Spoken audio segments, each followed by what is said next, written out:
I'm going to make a ring sling, so I purchased this beautiful fabric print that I love.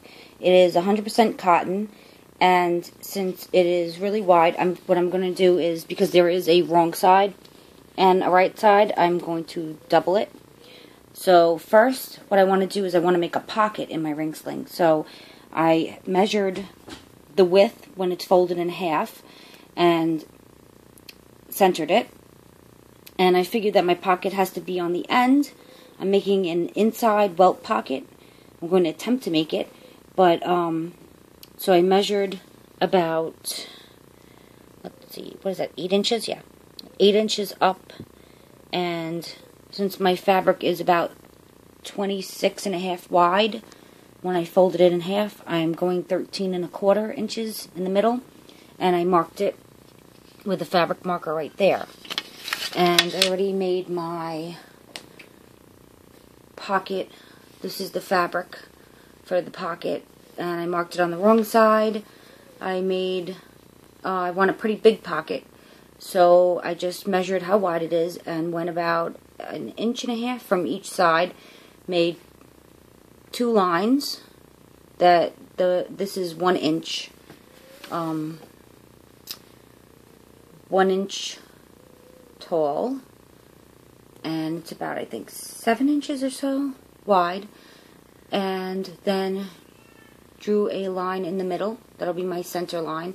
So there's a 1/2 inch from the center line on each side. So then I'm going to take this, and I also, the center of it, I made a mark, the center of the pocket. So then I'm going to line the center dot up with the dot that I created right here and pin it. So I'm going to put that dot lined up pretty close. Just match it up and then pin this piece on. And so I'll be back. So I just pinned my pocket onto the fabric, and I wanted to mention not to forget to open up the fabric so that you don't pin both sides together. If you're going to make it like this, where you're going to put the wrong sides together to make, to make it like that, you want to make sure that you open it up so that you only sew one side. And so I have my little pocket right here, and the next step now is going to be to sew from one end to the other end on the top and the bottom. So I'm going to do that next, and then I'll be back. Okay, so I sewed those two together, those 2 lines actually, so as you can see. Then the next step is going to be to take my scissor, and I'm going to cut exactly along this blue line and make 45-degree angles to each corner to open it up. So I'll be back.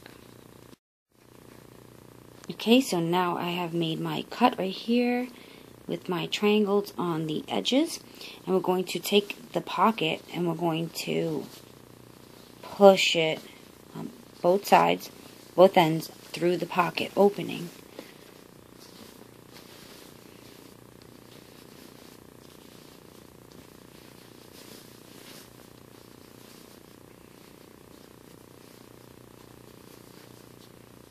So that now we will have a pocket opening, and it will look like this. Now I'll have to iron and press it. So I'm going to do that next, and I'll be back. Okay, so here I turned it over after I put the pocket inside, and this is what you'll see. I do have the shorter part of the pocket on top and the long part on the bottom. I did this so that I can make the pocket as big as I want, and just in case I needed extra, I didn't want to make the pocket too small, so I figured I could always cut off the rest if I had to make it smaller. But this is what it looks like. I didn't iron it yet. I'm going to iron it right now and just make sure that it's nice and crisp, and then I'm going to go ahead and fold it in like that to make them meet in the center, and iron it as well like that. So I will be back after that's done.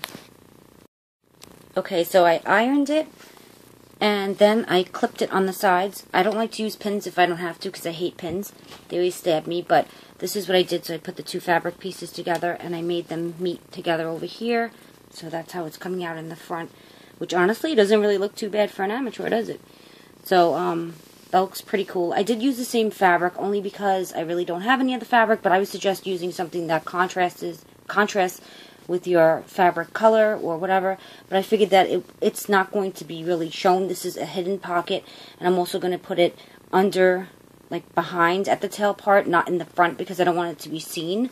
I kind of want it to be hidden altogether, but I want it to be like secure. You could put your items inside and it won't fall out like a patch pocket. So now the next step is going to be to sew. I'm going to sew around the perimeter of this rectangular piece just to secure all of that together. And of course make sure that everything is, lined up in the back when you sew. So once I'm done with that, I will be back. Okay, so I finished sewing around the edges of the entire pocket opening, and not perfect. I have a little more space over here than I do over here. I don't know how I did that, but it's not like anybody's going to see it anyway. It's just for reinforcement. And on the back side,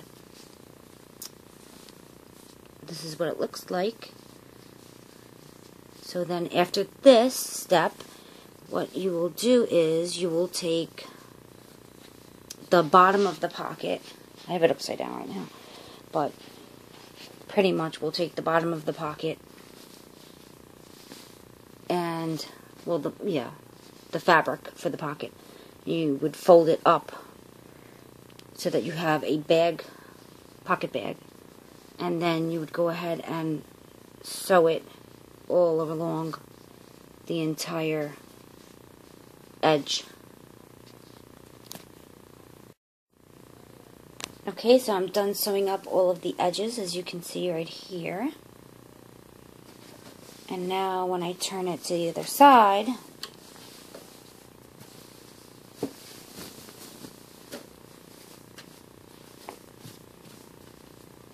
it looks like that, and has the lining on the inside, the same fabric. And there's plenty of space. I even made sure for size-wise, like to put what would you mostly put? A cell phone, right, when you go out. So I put my cell phone there to see if it was big enough. And I have a pretty large cell phone. So yeah, it fit in there.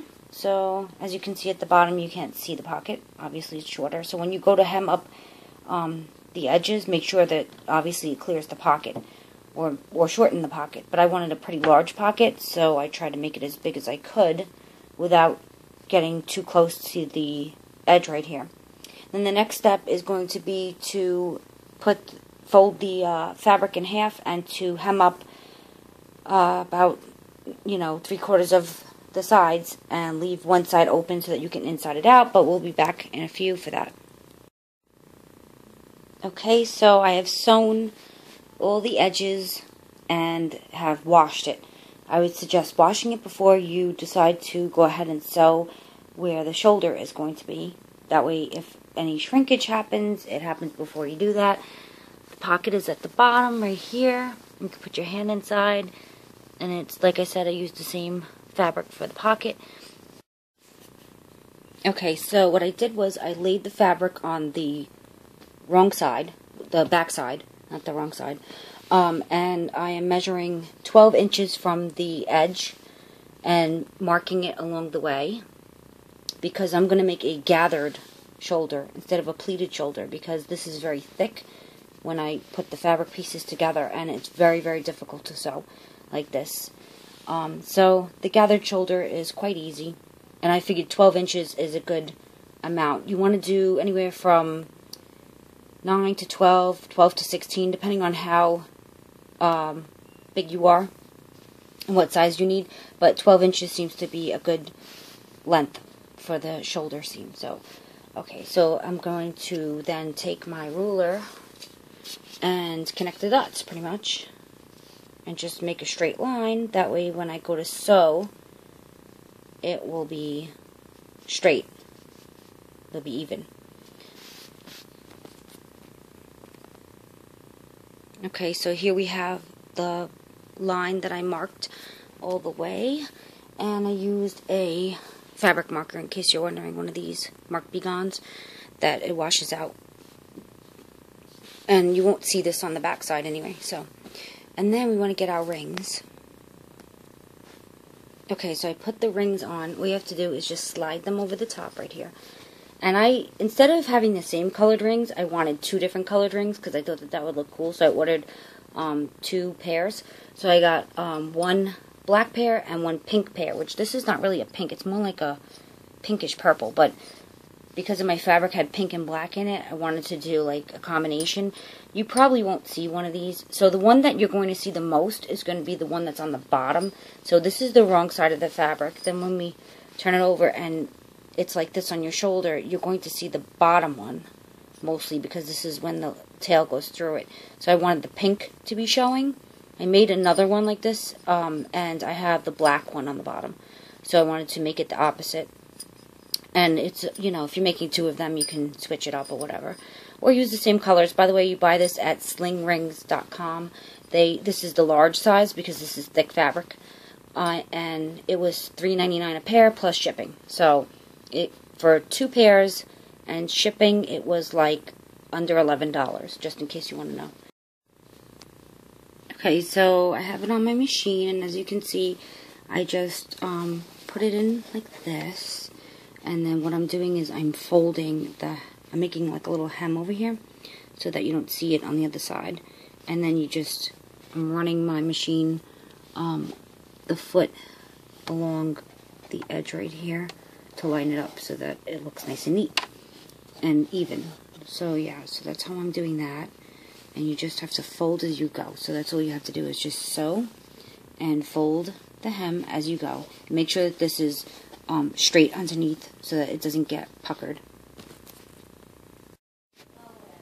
Okay, so here is the 3 lines of stitching that I did. So it looks really nice and neat, and I would say that definitely at least minimum of 3 for reinforcement and strength. So that's how it looks on the front.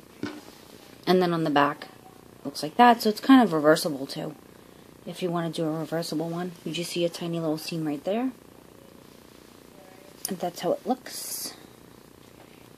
And the pocket, of course, is on this side, so that when I put it on, it will be in the inside.